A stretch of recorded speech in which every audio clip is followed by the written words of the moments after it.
Hi, my name's Adam Perone, and I'm from the Kiowa and Mohawk tribes. I'd like to extend my gratitude to the Ute Tribal Nation, the traditional caretakers of the land on which the Sundance Film Festival takes place every year, and to all Indigenous people from where you're joining us from. Welcome and enjoy the show.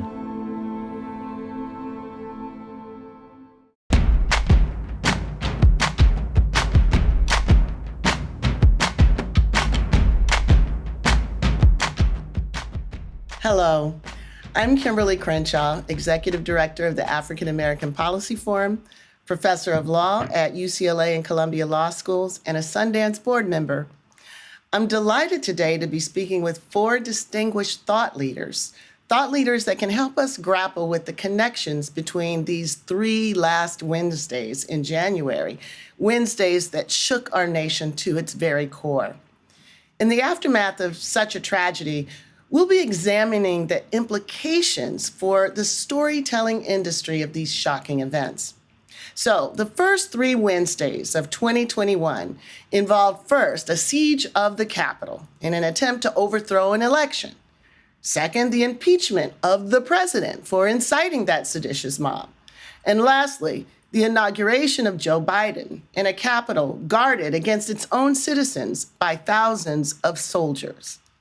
That this all happened in the United States of America should prompt the same intense self-reflection and institutional accountability that many underwent in the aftermath of George Floyd's killing last summer.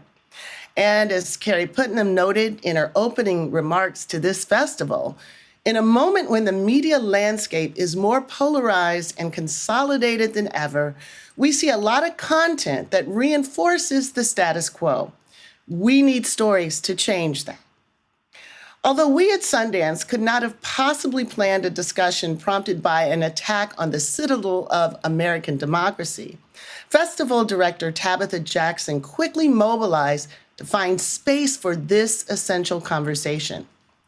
Now, we'll begin by noting that this conversation isn't simply a moment of respectful reflection about something that happened far away from what goes on at this festival and in this industry. What we're witnessing is largely about the reality-creating power of stories, even stories quite apart from discernible facts. Our Capitol was ransacked based on lies that are now forming a new normal even as we speak. And we would be taking the easy route to see only Trump lies about the election as the precipitating factors in this crisis. The fact that this threat is a very threat to the existence of our country, and in turn is framed by such familiar storylines, should tell us that there's something distinctive, something cultural, something historically American going on here. From the Make America Great Again conviction that motivated thousands of Americans to threaten the lives of the second and third highest office holders in the nation, to the equally anguished "this is not who we are" response that insists that what holds us together in peaceful coexistence is our commitment to American ideals and upholding the rule of law. All of these responses tell us that storytelling is at the core of what we're looking at today. So for those of us drawn to Sundance, the power of film and storytelling is not new. But the idea that the industry's role in industrializing narratives of American exceptionalism, in creating an ideological avatar fit to play on all sides of this unfolding drama, that is a more challenging conversation. Diving fully into the implications of storytelling takes us beyond mere diversity. It takes us to the very conventions and foundational innovations of the trade. So we want to ask, how have the tools of Hollywood been used, metaphorically and actually, to deliver this history along the storylines of American exceptionalism?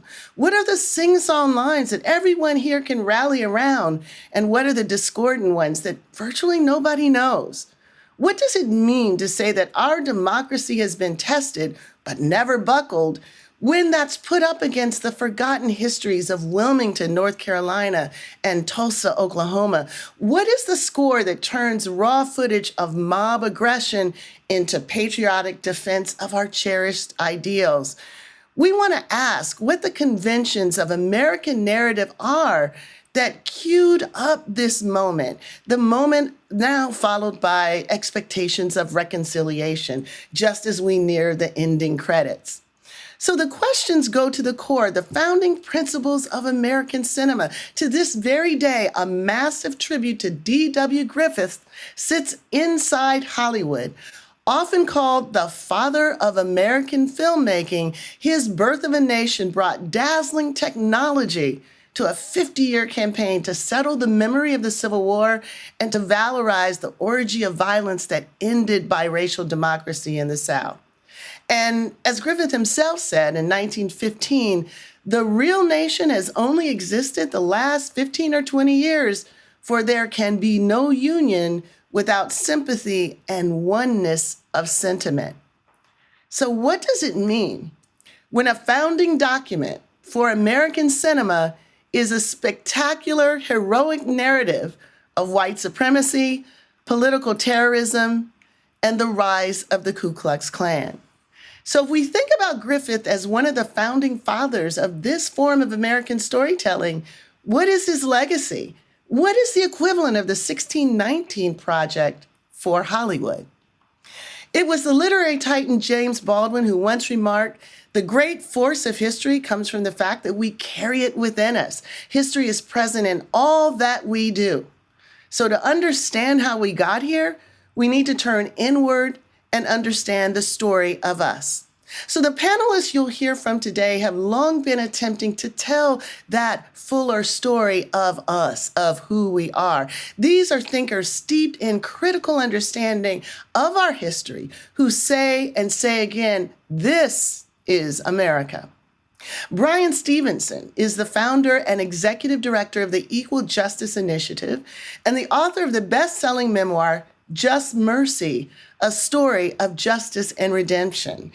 He was portrayed by Michael B. Jordan in a 2019 film of the same name and has argued and won multiple cases at the United States Supreme Court. David Blight is professor of American history at Yale University and the author of the Pulitzer Prize-winning biography, Frederick Douglass, Prophet of Freedom. It's being adapted into a new movie by Higher Ground Productions. His recent New York Times op-ed titled How Trumpism May Endure builds on his essential award-winning book, Race and Reunion, The Civil War in American Memory. Việt Thanh Nguyễn is professor of American Studies and Ethnicity and Comparative Literature at the University of Southern California. His best-selling book, The Sympathizer, won the 2016 Pulitzer Prize in Fiction. He frequently contributes to the New York Times and the Washington Post. His recent op-ed for the Washington Post discussed the reason that South Vietnamese flag flew during the Capitol riot. The sequel to The Sympathizer, The Committed, hit shelves or post offices on March the 2nd. And lastly, Ruha Benjamin is professor of American Studies at Princeton University. She's the founding director of the Ida B. Wells Just Data Lab and author of two recent books, People's Science and Race After Technology. She writes, teaches, and speaks widely about the relationship between innovation and inequity, knowledge and power, race and citizenship, and health and justice. Welcome all. So we have been talking and decided that we were going to do this as a bit of a round table, first by laying out some of the images that resonated with everyone in this moment. So I want to go to Bryan first and ask to share an image or moment that stands out for you as a particularly salient image that juxtaposed the story that animated those who were trying to take over the Capitol with the stories that we tell ourselves about who we are. Well, thanks. It was absolutely, for me, the noose and a scaffold around the noose. It just kind of, in a very powerful way, spoke to what happens to a country that fails to acknowledge its shame. What happens in a nation where storytellers and media and cultural forces don't require us to deal with our shame. That symbol is connected to the lynching of thousands of African Americans. It triggered the mass migration of over 6 million Black people. It shaped the political, demographic landscape of this nation. It still traumatizes African Americans. I can't think of another image that represents the shame of America in the 20th century more than that one. And that it was embraced by those who went there says a lot about what we have failed to do to confront our real story. And I also have to say I was shocked, Bryan, by how speechless many of the commentators are when they saw that news. Like, is it serious? What is it for? It was almost like it just didn't compute for them. And so I was shocked by their shock about the news, which in some ways, clearly underscores the point you're making. This is something that has no deep historical resonance with many people, or at least the resonance it has doesn't seem to fit within the storyline that was playing out there. Viet, what stuck out for you? Well, I wasn't shocked by the fact that we see the manifestation of these forces because, as we've been reiterating, this is actually who the country is. This is a substantial part of the country. But I certainly was shocked at the sight of people storming the Capitol, which I didn't imagine would happen this soon. But there was a personal note for it for me, which is, as we see in this image, the South Vietnamese flag flying there.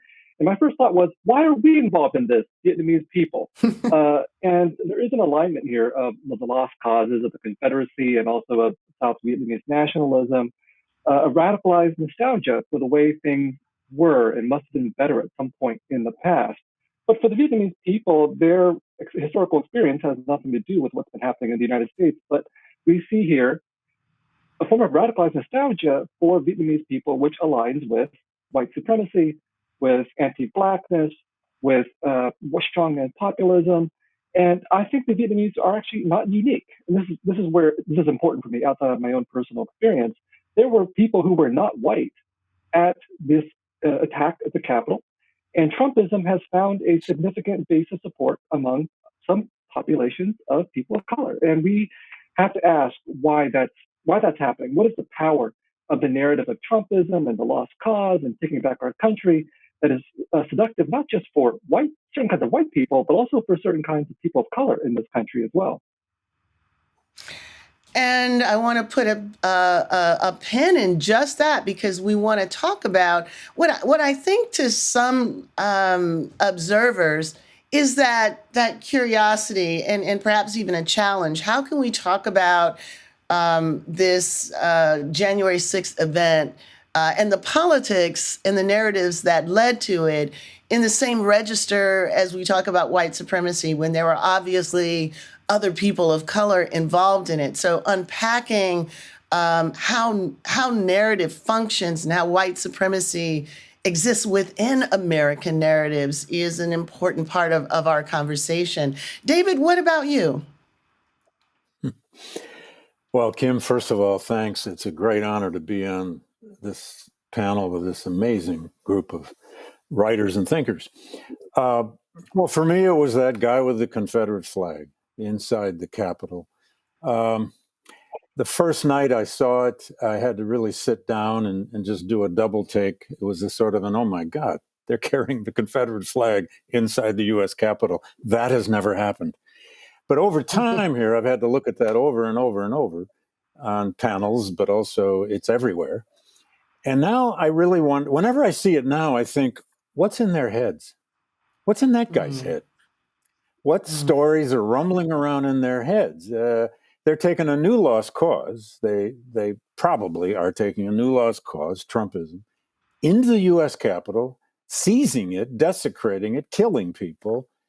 But what beliefs are running around in their heads? Is it like the original Confederate lost cause, a set of beliefs, most of which are based on lies, that are rummaging around in the past in search of some history? What stories are in their heads, and how did they get there? And most difficult of all, what are we going to do about it to blunt those stories and to try to get rid of them? That man with the Confederate flag represents hundreds and hundreds of people that day, and it appears millions of people who don't want to live in this country of pluralism, don't want to live in this country of free and democratic elections that don't turn out their way. They don't want to live with the America that has become this country. And what are we going to do about that? Yeah. What stories are in their heads, and how did they get there? That could be perhaps the subtitle of this conversation. Ruha, what stands out for you? The image that stands out for me is that of the Black officer, Eugene Goodman. There was actually a first round of images, if you recall, that seemed to show him being chased by the Capitol mobs up the stairs. And then soon after, there was a second round from a different angle, different set of footage that was dissected still by still, that projected the story that he was actually very savvily diverting the mobs away from the senators. And there was a sense of relief that he went from being the tragic Negro to the magical Negro in a matter of hours with these different angles and stories. And in some ways, there was a sense that we had substituted the typical white savior of the Hollywood narratives with a Black savior in terms of saving people's lives and saving and really diverting the outcome here. But I think for me, what really I'm wrestling with is the hunt almost immediately for heroes amidst these villains. So that kind of casting of heroes and villains, I think, allows the rest of us observing and witnessing to distance ourselves from the everyday forms of white supremacy that don't have nooses, that don't have Confederate flags. And it's that distancing in the casting of the legacies in the mantra that this is not America. And I love the frame of casting, right? Because it is bringing us into the fact that our storylines are created. We have sort of stock figures, we have conventions in storytelling, and that storytelling is amplified and in some ways created in the history of cinema. So let's pick up these questions of what is the dominant story? What is it that is circulating around? What's in their heads? As David put it. And we're talking about the heads both of the stories that this was a defense of America, the defense of our America, as well as the counters to that. You know, our America is bigger than that, and it is more inclusive than that. They're two, sort of different stories. They look like they're opposing stories, but in some ways, they share more commonalities than might immediately meet the eye. So, Bryan, I want to come back to you to talk about the default storyline and the necessity to challenge that default storyline. So, how is it that some of the stories like Wilmington and Tulsa and so many others have faded so overwhelmingly from our collective memory, and what are the consequences of that? Well, in many ways, I don't think we've ever created narratives about Wilmington and Tulsa and much of our history that have been given to the American people. Most Americans, I'm going to even suggest all Americans, walk around with a false narrative of who we are, of what this country is. It's what we were taught in school. It is a narrative of greatness. It is a narrative of achievement. But it is false because it is incomplete. We are a nation that is also a post-genocide society.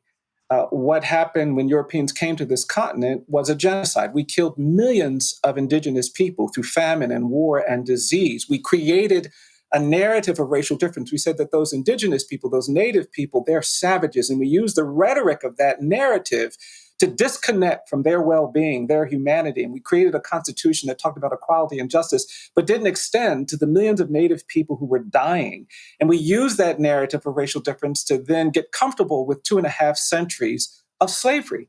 We are a slave society. They had slavery all over the world, and in most countries, they were societies with slaves. America actually became a slave society. We created a narrative that made slavery about race. And the great evil of slavery wasn't the involuntary servitude. It wasn't the forced labor.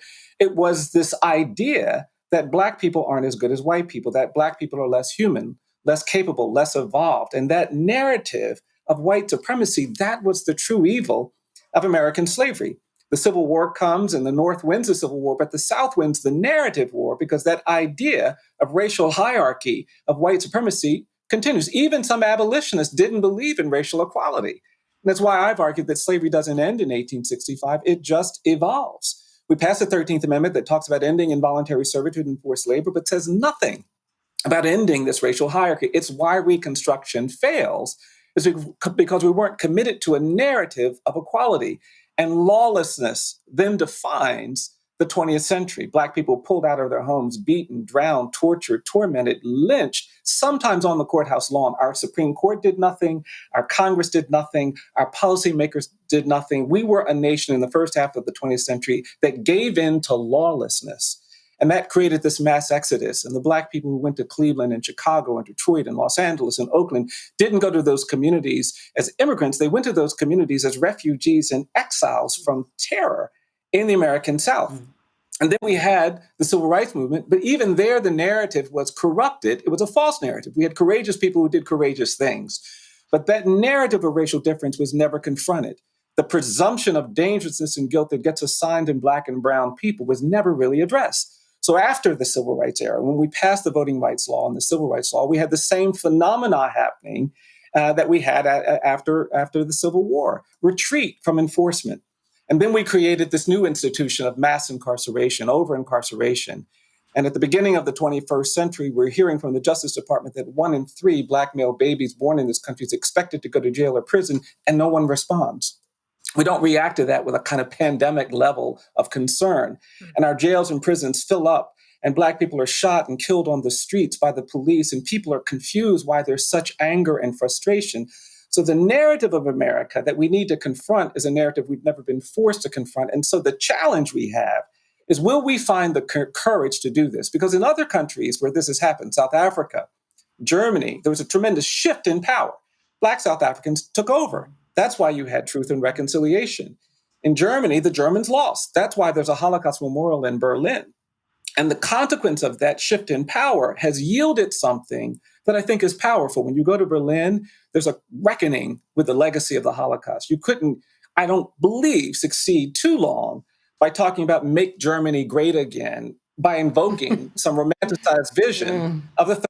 It would not be acceptable to the world to have that. There are no Adolf Hitler statues in Germany. It would be unconscionable for someone to say, let's honor the architects of the Third Reich. But in this country, I live in Alabama, surrounded by the iconography of the Confederacy, where we honor and romanticize the defenders, the perpetrators of this violence. And those images that many of those folks took to Washington on the 6th is an indictment of our failure collectively to tell the honest story. And Hollywood and storytellers and filmmakers are implicated in that, because it was a generation of cowboy and Indian films that kept us away from dealing with the Native genocide. It was a century of storytelling that made slavery somehow romantic and benign, and put Black people in roles that we were led to believe they were happy to be enslaved and marginalized and disenfranchised. It was even in the storytelling of civil rights that we had to create white saviors to kind of get those stories palatable. So I think that's the challenge that we face. We've got to confront this. And that's why I believe, we're really at a moment when we need an era of truth and justice. And that's the challenge that I think awaits this country. And it's the reason why we had that explosion of lawlessness and mob violence on the 6th of January. And I'm so glad, Bryan, that you named alternatives and also brought cinema into it, right? So when we look at the arc that you talked about, one of the ways that Reconstruction's overthrow was justified was through projecting the criminality of Blackness, the criminality which requires so many efforts to contain and punish and discipline and control that the state wasn't even up to the task. We needed the Ku Klux Klan. So, that was very much part of Birth of a Nation. And we see its influence stretching a century and beyond the moment that the narrative was made into an experience that people think they actually witness. I mean, that's what the technology of film did at that moment. So we're looking at a situation where the continuity of the narratives and the technology of their production and experience are woven together in ways that haven't been, I think, interrogated sufficiently. I want to bring David in here, as well. So Bryan was talking about dimensions of the lost cause frame and what was necessary to make it palatable so that effectively the South won the narrative war. What is it that you see in the sort of revivalism of lost causism in American politics now, and particularly as playing out in January the 6th? Well, thanks. Hard to follow, Bryan. I love the way Bryan can capture so much history in single sentences. I wish I could do that. Anyway, to the original idea he brought up of this broad master American narrative that we are a people of progress, always improving, always solving our problems. I think it was Richard Hofstadter, at least that's who's given credit for it, who once said, the problem with the way some people do American history is America was born perfect and then launched its career of improvement. which I love that.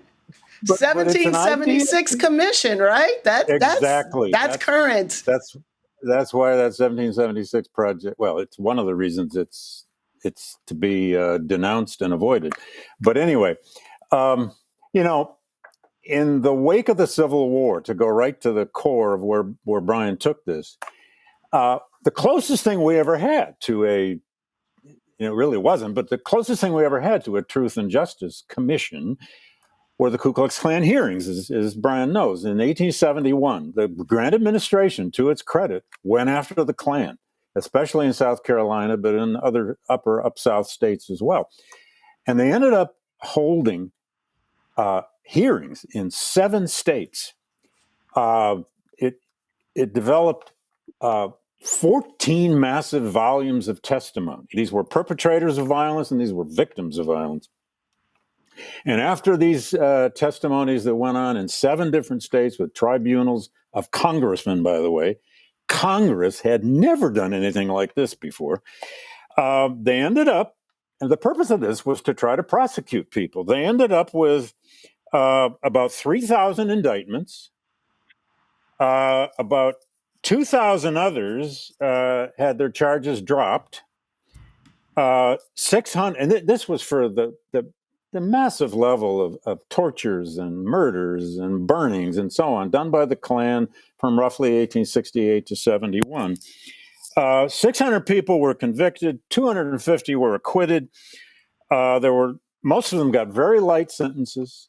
65 people out of those totals actually went to prison, and none of them for more than 5 years in a penitentiary in Albany, New York, and they were all out by the election of 1876. Now, one of the reasons they threw out a lot of cases is they said the court dockets were just so overloaded, they couldn't even assess the trials. So, but here's the point of all of that. The Klan was put out of business, but not the Klan's methods and not the Klan's ideas. It just took on different names and different tactics in different places. Just a year after that was the worst massacre of Reconstruction in Colfax, Louisiana, where about 50 blacks were murdered in cold blood trying to vote, and then another roughly 300 in that Red River region were killed in the wake of it. So, and then the Klan evolved into other kinds of forces and methods. A point, though, on this lost cause idea. One of the reasons the Klan hearings did not produce more widespread justice was because of this demand developing across the culture for reconciliation, for reunion of North and South, to somehow put the place back together in peace, which did have to happen. The question was always how you did it. Reconciliation, we should learn from what happened in the wake of our Civil War, always comes with cost. In fact, at blue-gray reunions, which were reunions of soldiers, these were not easy to do at first. But by the 1890s, they were happening all over the country, even in northern cities. They usually advertised these blue-gray reunions with slogans like harmonious forgetfulness. Harmonious forgetfulness. I mean, just think about what that means. And then finally, they had the great 50th anniversary reunion at Gettysburg in 1913, this massive spectacle, 53,000 veterans gathered at public expense from all corners of the country. And the whole thing was a segregated Jim Crow reunion.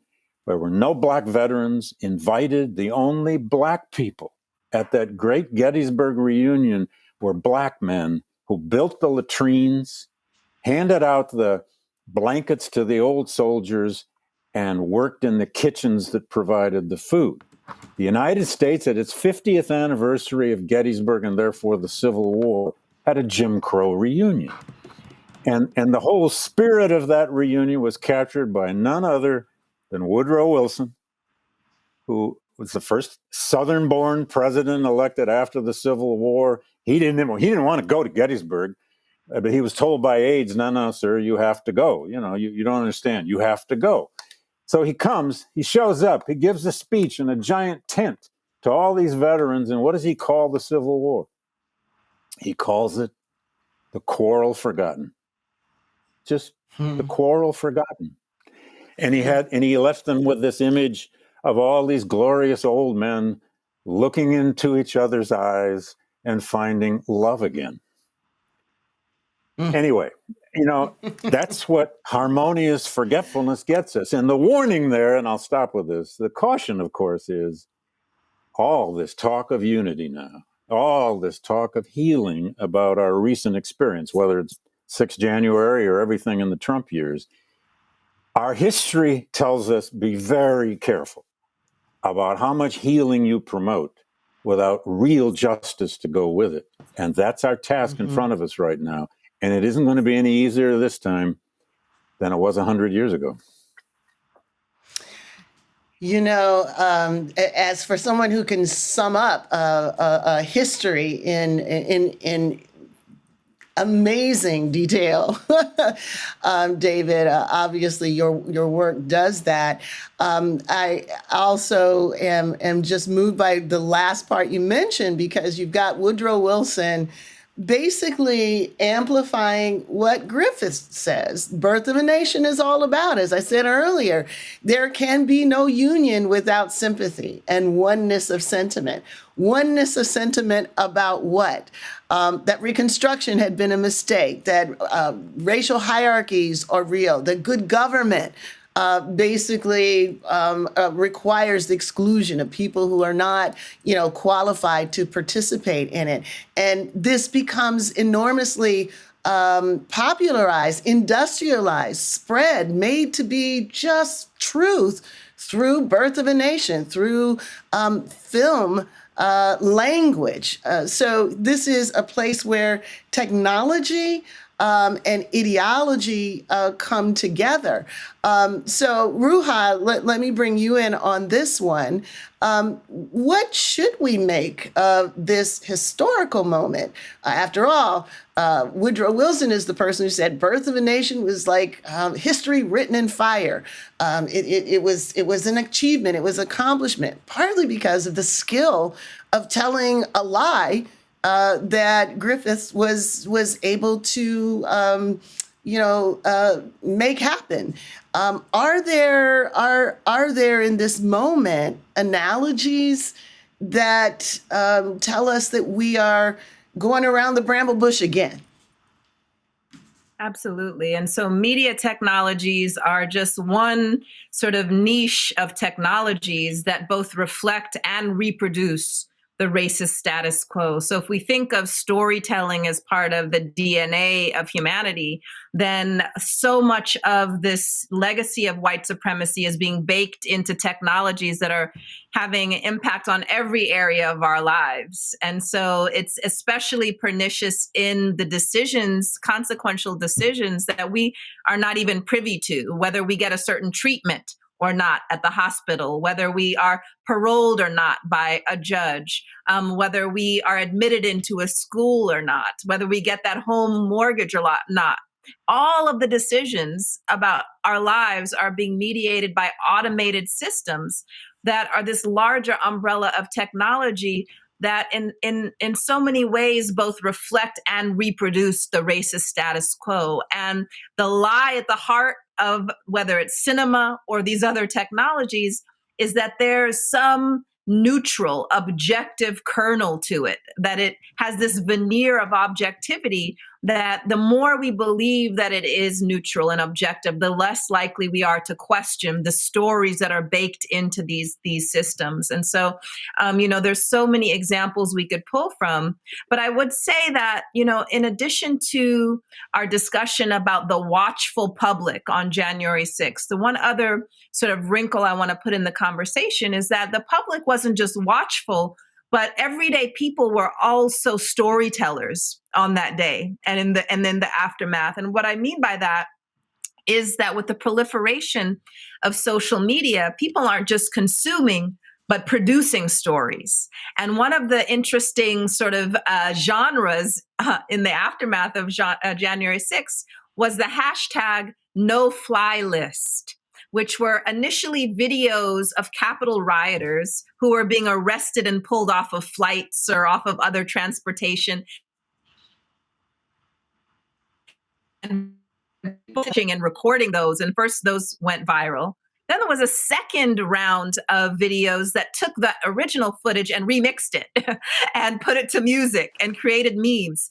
And so there was this element of catharsis that went along with this, using these social media technologies to tell a kind of story about the aftermath that I think on one level might have made people feel good, kind of spectacle of justice light, L-I-T-E. But I think that the fleeting virality of that kind of digital shaming that we saw, it really stands in contrast to the otherwise light touch of law enforcement that many people have noted with the question, what if those were Black Lives Matter protesters? So I think that tech-mediated catharsis that came from that more participatory form of storytelling through social media and all of those memes that came out of that are a really poor substitute for a more sustained reckoning with what actually went down. Yeah. And so, as is often the case, social justice minded uses of technology try to keep up, right, and try to intervene and interrupt, and sometimes do so.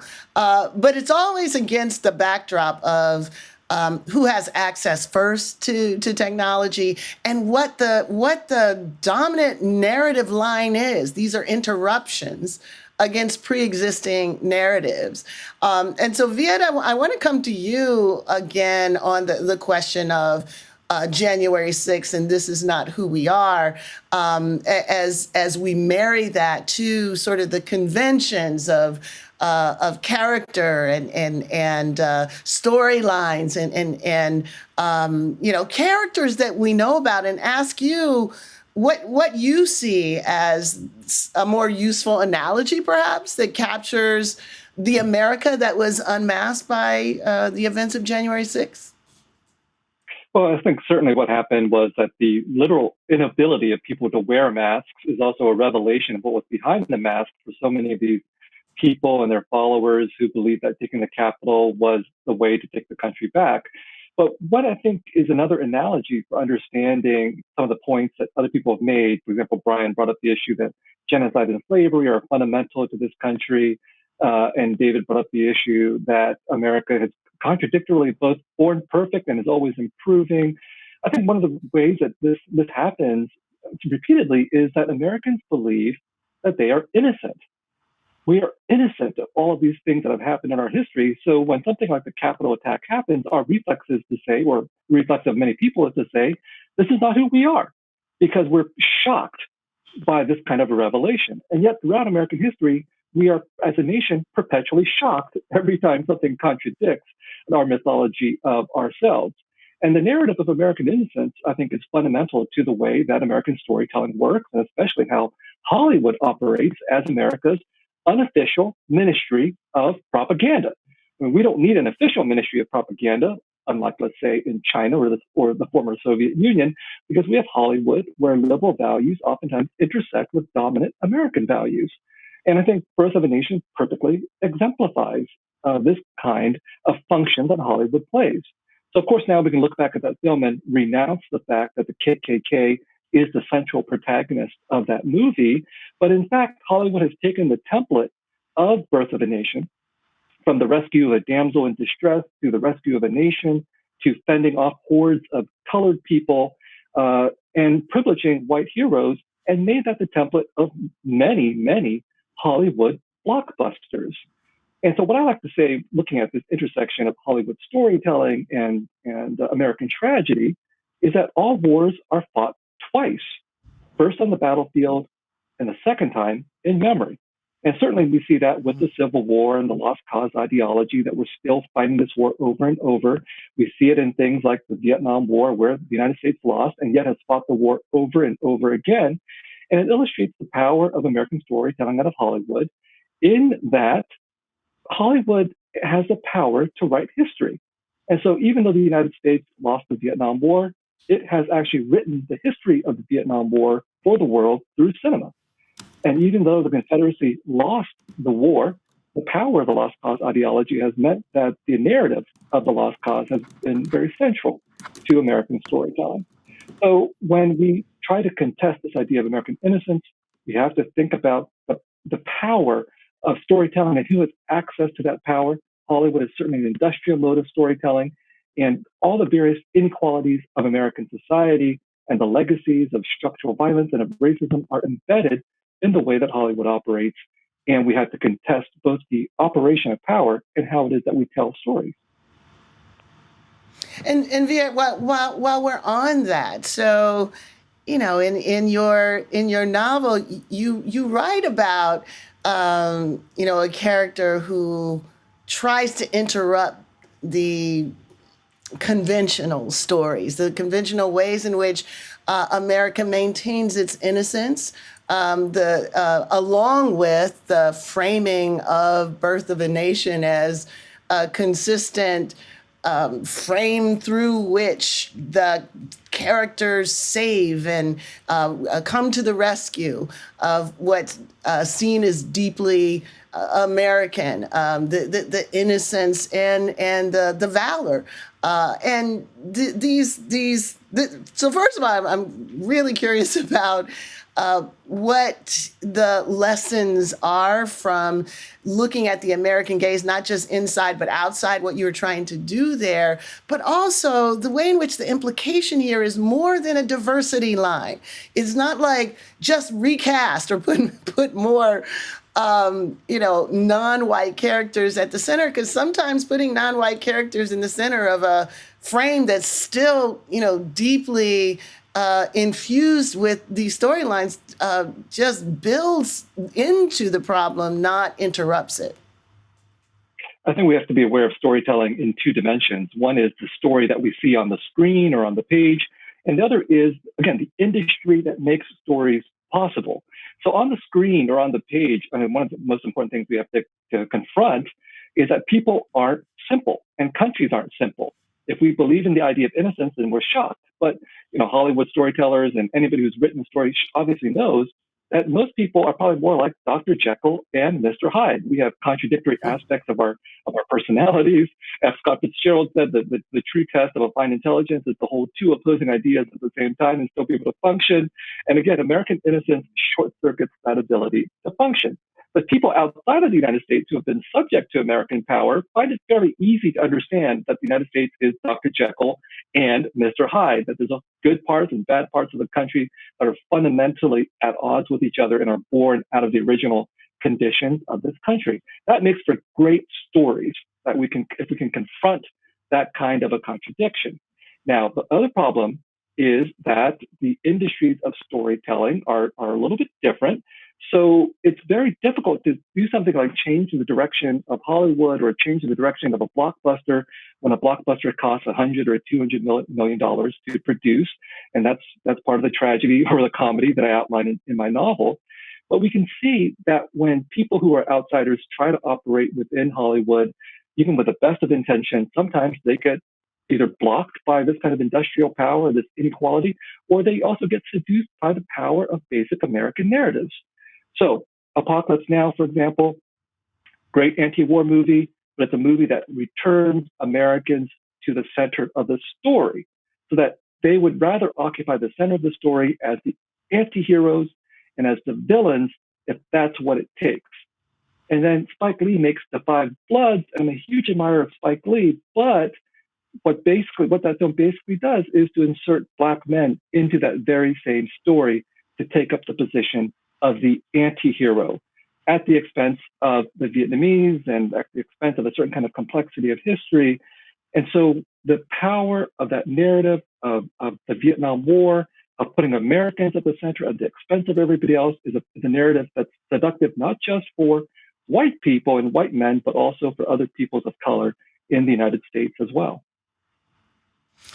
So I want to build off of that, the what gets centered and what gets marginalized, and come back to you, Bryan.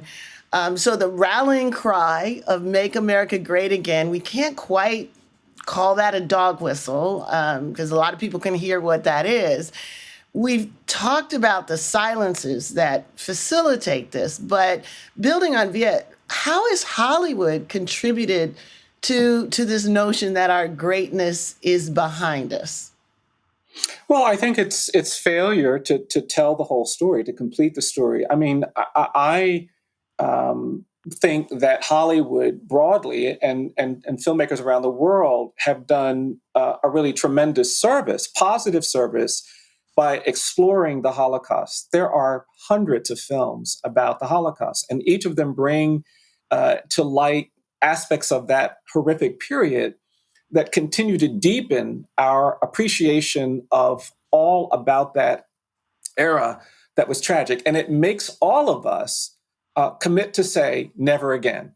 And you don't have to be Jewish, you don't have to have been alive. You have a consciousness about what happened during that horrific era that if you understand it, you're motivated to say never again. We have not done that same kind of storytelling about the plight of indigenous people in this country. We have not done that same kind of storytelling about the horrors of slavery. So most people don't know anything about the domestic slave trade and about how half of all Black people were separated from their children and their families. The drama in separation and it's all there. But no one has been willing to tell that story. You and I were high school kids when Roots came out. And in some parts of the world, like this whole transformation, I think we both participated in high school essay contests. What does Roots mean to me? Because it was so revelatory. And I think a lot of people thought this would be the beginning of a new era of storytelling when we understood the richness of all that had happened. And it wasn't the beginning of a new era. It was a single event. And we didn't have another 50 years of storytelling about that period. And I think it's just really an indictment of the institutions that shape storytelling, that we don't understand what happened in the first half of the 20th century. We don't have a lot of stories and what's the why of that, Bryan? Because you are so right. Like, remember how Roots were it was the original water cooler moment. Like, everybody watched Roots. And one could tell the difference in the conversations about race and about American society that were prompted by this interrogation of the past that most people either didn't know about, or Black people in particular didn't want to talk about it. And you're right, 50 years later, nothing really grew out of that, maybe until 12 Years a Slave. So what is the why? You've talked a little bit about the fear, the caution. What is it that makes it so unlikely that American cinema engages these questions? Yeah, well, I do think it's about power. That is, the people who do truth-telling in other societies have to have enough power to advance that, right? And Denzel Washington made The Great Debaters, which was a movie about lynching, but it wasn't going to be something that a lot of other people were going to do. 12 Years a Slave is another good example. So I don't think the people who have power have been motivated to do this kind of courageous storytelling for three reasons. One, they don't think they're going to make money. And for a lot of people, money is the guiding principle. Two, they're not required to do it. American audiences in the mainstream haven't been pushed to confront it either, so they're not demanding it. And three, I don't think they recognize how being silent can sometimes be just as dangerous, be just as damaging and detrimental as being the kind of the birth of the nation storytellers. I mean, it was the silence of cultural institutions in Germany in the 1930s that really led to the horrors of that era. It was the silence of story makers. And so I think that's got to be it. And so what we have to do is we have to really push story makers. Things like Law and Order. I mean, we had a whole generation grow up with these stories. All police officers are beautiful, they're kind, they're smart, they have a few issues, but those are the people you trust. Well, for Black folks who are menaced and targeted and often pursued wrongly, it's a false narrative. You could not create that series with input from a substantial part of the Black community. And what you and I know, Kim, is that, what we've learned is that you can't even educate yourself away from the menace of Blackness. I graduated from Harvard Law School the same time you did, went to Atlanta, got pulled out of my car by the police where they threatened to blow my brains out. And it took all of my skill just to survive. And that story has to be told if we're going to understand what we're dealing with. So I think this is where new voices is going to be critical. It's going to be important. But I think we have to see that we have an obligation to repair. I mean, in corporate law and the areas of, if a company does some damage, they get sued. They can't just say, oh, I'm not going to do that anymore. They have to repair the damage. They have to pay damages. And in torts and corporations and tax, we have a framework for damages. Most of the law school curriculum that you and I went through was about damages, was about remedy. Yeah. And so I don't think it's enough for storytellers to say, okay, we'll have to do better. No, you are obligated now to repair the damage you did with a half century of stories about Native people that perpetuated these ideas that they were not fully human. You have an obligation to repair the damage you did by making hundreds of films about the mid-19th century that contributed to this idea that Black people are not as good as white people. In the same ways that we have to repair the damage we've done around domestic violence and a whole host of issues connected to a lot of things in our society. And I just think when you understand that you are obligated as an institution to repair, first to tell the truth, and then repair, that's when you begin to find your energy. I think truth and justice can liberate you, can empower you. And that's the thing I believe. I just believe there's something better waiting for us. There's a whole catalog of films and stories waiting to be told that will not only enrich and entertain, but will move this nation to something that feels more like freedom, feels more like justice, feels more like equality. But we have to be bold if we're going to achieve that. And so, maybe this is a moment where we could build in just a little bit of levity with respect to, so what would it mean?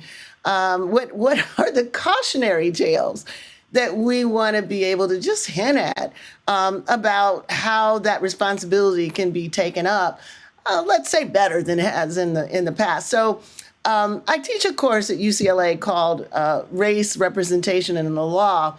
The point of the departure of that is that storytelling about race in America is more impactful and more constitutive of what we sometimes call race relations than what actually happens in the legal and the political arenas. I mean, more Americans know what happened in the last episode of The Bachelor than they know about any Supreme Court case or executive order, even though the latter directly impacts their lives like the next day.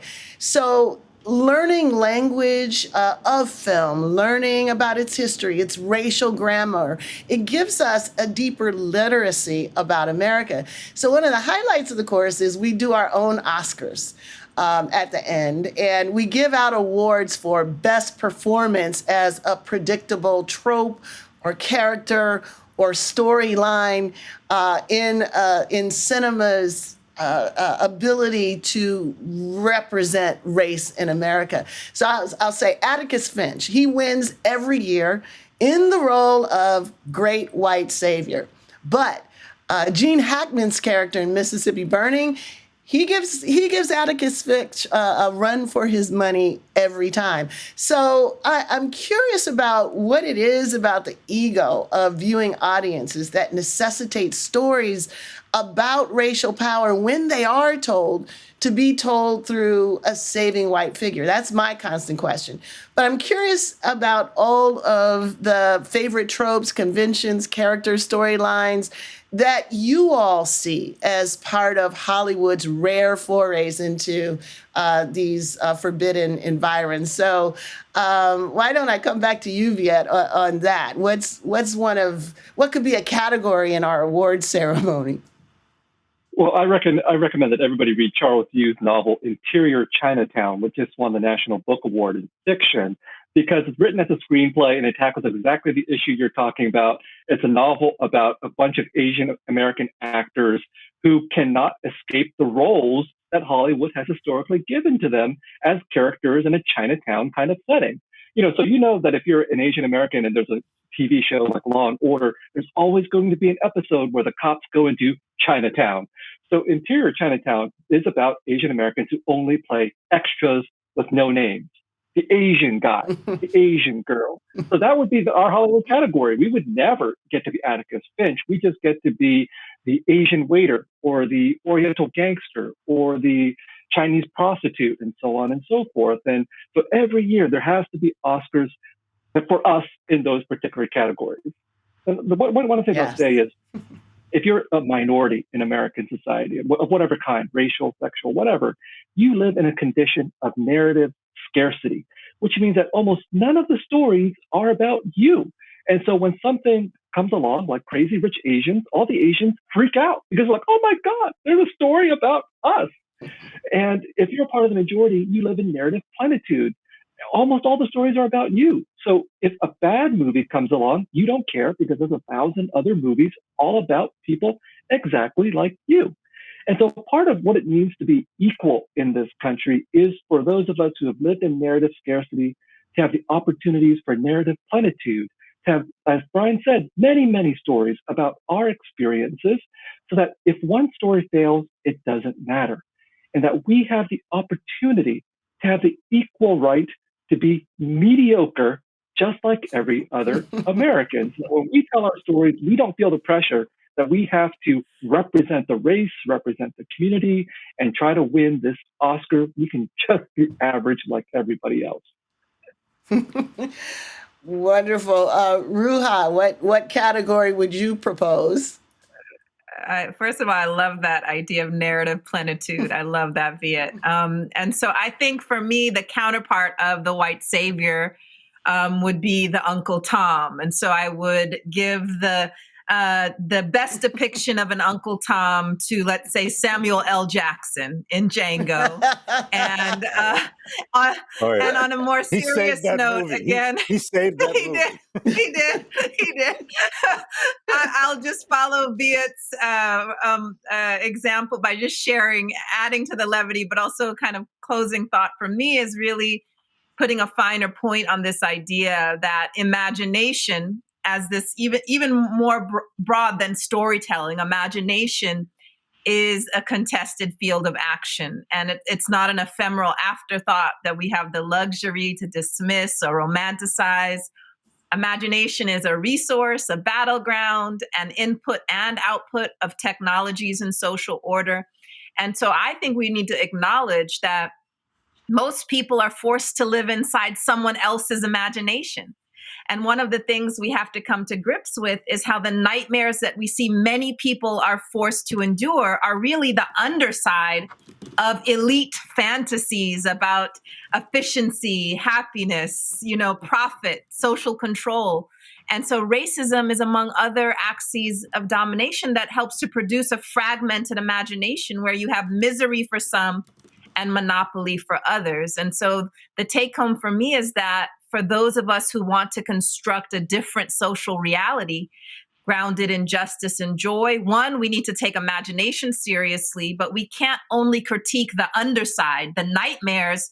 We also have to wrestle with the deep investments, the desire even that many people have for social domination, which goes back to the Capitol, that this is not a consensus. Many people want to uphold and maintain the existing social order. And so we have to really wrestle and reckon with that reality.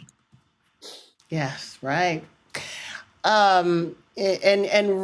Wrestling with that reality is also wrestling against the convention, the expectation that the wrestling, not be too contested, that, there's a we that can be trusted to uphold some of the basic commitments against which we're telling the story of need to interrogate and to interrupt. And David, on the question of category, I guess I want to come to you with this, with a frame about what kind of narrative conventions should qualify as a category in our awards. You mentioned earlier, and you've written about race and reunion. There does seem to be this expectation at the end of any film that tries to deal with this, that it work out in the end, that we know who the racists are. They're the bad cops. They're the bad people. In the end, we can reconcile. So what do we make of this expectation? And what are the dangers of storytelling that bow to that expectation, storytelling in Hollywood and storytelling in our culture? Well, my category for you will be the either best or worst redemptive ending. I mean, Americans demand redemptive endings, right? We go to a movie and, that didn't redeem him in the end. We complain. Well, we do. Life doesn't always work out that way, and history sure as hell doesn't. One of my worries about this Douglas film that's in the works, which I have pretty much absolutely no control over, it's in the hands of screenwriters, is, where are they going to take this? Douglas makes your perfect hero in American history if that's the story you want to tell, or he can make a really complicated, sometimes dark, sometimes tragic, and sometimes amazingly heroic figure.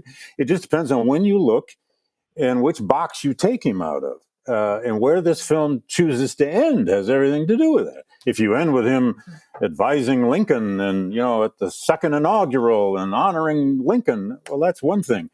But if you end in his dark times of later Reconstruction or into the 1870s and 80s, oh my God, when he's got a massive extended family all dependent on him, and he has 21 grandchildren, 14 of whom died in their infancy. I mean, you've got a man trying to control a universe he can't control. I want the film to go there. Again, I have no control over it.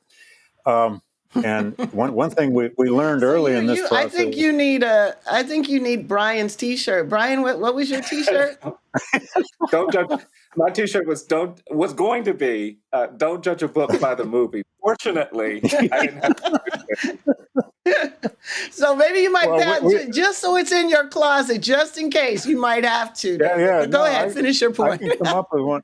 Well, also, I was just going to say back to Roots. Roots.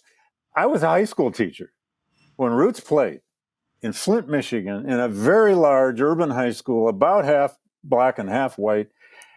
And I have to tell you, I mean, this was an education for all of us. Here we were for the first time teaching a course called Black America. It was a Black history course. And I got the library to buy John Hope Franklin's From Slavery to Freedom. But here we were with black and white kids basically seeing slavery on television every night, night after night, and they'd never seen it before. We had police officers in the hallways because there was serious concern. These kids were walking into school, arguing and fighting over Kunta Kinte. And we were all trying to, just keep things harnessed. But it was an education for all of us that, my God, what a story that this has tapped into. Whatever Alex Haley may have made up, it didn't matter at that time. And then, beyond that, over time, you always want filmmakers to take history seriously. I've learned a long time ago, that the films aren't made for historians. They're not made for serious writers either. They're made for the public. But it is possible. It is possible to take real thinking human beings somewhere with the past. And my own approach, it doesn't matter what my approach would be, but the thing we cannot face, whether it's in Hollywood screenwriting or it's in even our work, is this idea of tragedy. The tragic mode is just something particularly Americans do not deal with. We don't like the idea. Tragedy isn't just pessimism. It isn't just darkness. It's about human fate. It's about our condition. Why do we love Shakespeare? I mean, why can the world still not get enough of Shakespeare? Well, partly it's the comedies and the wild characters he created, but it's those incredible tragedies that tell us so much about ourselves, whether it's Othello or King Lear or the others. And yet, the movie seems to, by and large, and there are brilliant people all over the film industry, we all know that, and I've met some of them, but as a form, as this most powerful medium of all, it seems wedded to this idea that a story must have a redemption. It might, but by God, rip my heart out first, because that's the way real history is. That's the way real life, rip my heart out, and then you find some way to give it back to me if you want. But that's the way real history happened, and it's the way life happened. Yeah. So Bryan, I don't want to end this part without getting your category for our awards ceremony and ask you, as you think about that, is it possible to tell stories in a way that puts us on a new trajectory towards justice? I think it is. I remember, in the 70s and 60s, when women would call the police after being victimized by their spouses, the police would show up. They would not arrest the man. We did not actually have a perspective on domestic violence that recognized the horror of domestic violence. And I remember this movie, Farrah Fawcett Majors' A Burning Bed, and it was actually a powerful story because she took on the role of a survivor of domestic violence, and all of a sudden, the voices of women who had been victims of domestic violence began to be lifted up. And where we've gone on that issue since then to today is not where we need to be, but we've gone a great distance. 10 years ago, athletes and prominent people who were accused of domestic violence didn't have to fear the consequences of that you see today. That's because our narrative about the horrors of domestic violence have shifted, and the law reflects that. Mothers Against Drunk Driving did the same thing about the law around driving while intoxicated. The response to that is radically different because of those stories, and they used advertising and commercials to get voices out that radically changed that perspective. So I know it's possible. We've seen the same thing on issues of sexuality. I don't think, we would have won the case on marriage equality, but for a decade of storytelling that really helped this country reconcile itself, prepare itself for something that seemed as radical as marriage equality seemed 20 years ago. So we absolutely can do this. We have lots of examples of doing it. But we're not going to succeed in doing it if we continue to do the fearful thing, the kind of stuff that David is talking about. If we continue to only do it incrementally. I mean, I think about a film like Hidden Figures. I love that people learned about Kathleen Johnson and the extraordinary contribution of Black women in the NASA era. I love that. But I'm just kind of pained by the scene where Kevin Costner, who goes to the bathroom and he physically knocks down the segregation sign because he's mad about his work not being advanced because his worker can't be with him. And when we make anti-racism only a tool of something else, we don't succeed. Anti-racism has to be its goal. It has to be an end in and of itself. Equality has to be an end in and of itself. We have to stop reducing it to stories as being a means to something else that we all want. We have to create an America where we all want equality, where we all want justice, where we all want freedom. And when you make it a subplot that only white people can advance, or when you do it in this kind of incremental way or this kind of functional way, we don't get where we're trying to go. We have seen the power of cinema radically move our consciousness on a host of issues. We just haven't applied that technique, those powers, those skills on these issues of American remembrance. And I just want to echo what David said. I think part of the political problem we have in this country is that we've created a political culture where nobody's prepared to say, I'm sorry. We've made apology almost un-American in our storytelling. And just like tragedy, until we create narratives where we make apology cathartic and empowering, you get stronger when you're willing to say, I'm sorry. That's the challenge that we have to meet in this moment. Create a generation of politicians who, when they make a mistake or say something bad, have the courage to stand up and say, I'm sorry, and not get crushed for that, but actually feel strong. You show me two people who've been in love with one another for 50 years. I'll show you two people who've learned how to apologize to one another when they don't navigate something just the right way. It's how you build love. It's how you build health. It's how you build a strong relationship. And I think our storytellers have to reinforce that collectively in the political space, in the stories that we tell about the true story of us, about the true history of America, to be willing to tell the truth, to be willing to create spaces for us to reckon, apologize, and then repair the damage that has to be repaired. So you've said a mouthful right there for us, Bryan. Golly, this is a great conversation. We have a sense of moving forward. We know, David, what your hopes are. Bryan, the idea of thinking about this relationship as a marriage, I think, is a beautiful one. I'm gonna just ask really quickly, Viet, if this is a time capsule as a writer about all of us, what would you direct us to do, or how to make a practice out of storytelling from this moment? Well, I think as a storyteller, we have to follow our passions and our beliefs, but we also have to have the capacity to listen to others, listen to our own critics. This is something that we as a nation have been wrestling with. The demand on the part of some people to tell only one simplified version of the American story. And if they hear criticisms coming from other people, they say, well, love it or leave it, take the country as it is.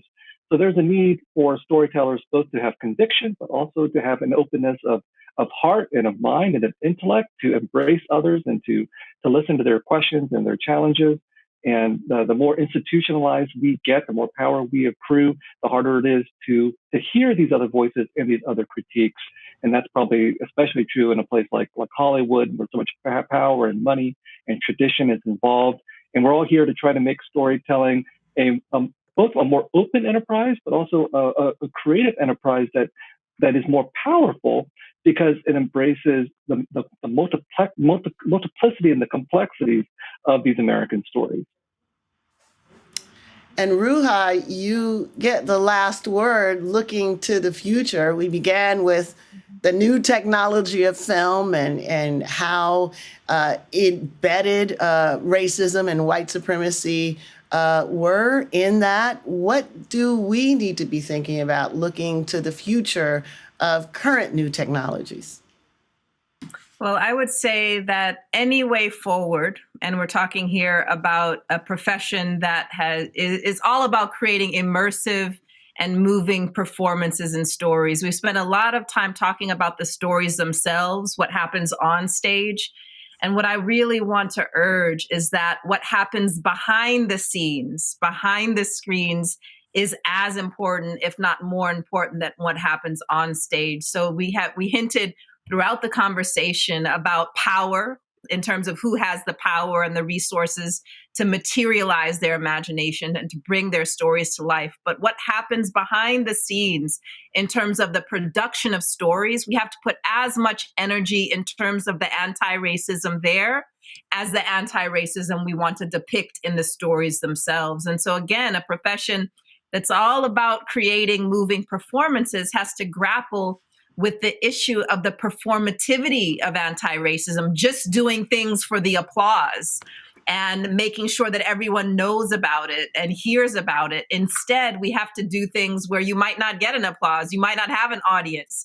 It's quieter, the quieter kind of change, the everyday habits, patterns of thinking and thought that add up to then what become the stories we see on screen. And so that the real reckoning, I would say, is to welcome the discomfort, the pain, the habitual changes that need to happen, not just the spectacular ones that may get an Academy Award.